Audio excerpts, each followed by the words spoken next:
নমস্কার, ফিরে এলাম আবার একটা নতুন ভিডিও নিয়ে আপনাদের কাছে। যাক, রাস্তাঘাট খুব ভালো দেখছেন, সবকিছুই ভালো। ভালো না হলে থাকি করে বলতে যে পেছনের দিকে আচ্ছা, একটা কথা বলি।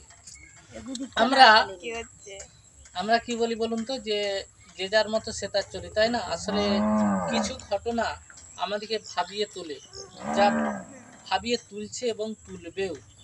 আমরা সত্যি কি একবিংশ শতকে বাস করি? এটা প্রশ্ন তুলে দেয়। কারণ কিছুদিন আগে আমাদের একটা ঘটনা ঘটেছে, যেখানে দেখলেন যে বেধড়ক মারধর করেছে দুজনকে। কাকে কোথায় সেটা আপনারা ভালো করেই জানেন।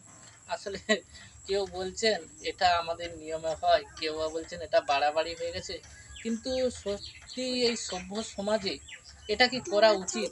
যেখানে সবাই মানুষ গোল হয়ে দেখছেন, কেউ বা বসে আছেন, তার মাঝে দুজনকে বেত্রাঘাত বা কঞ্চির লাঠি দিয়ে কিছু একটা আঘাত করছিলেন, সেটা কি কখনো ভালো? যাই হোক, এই প্রশ্ন আপনাদের কাছে থাকলো।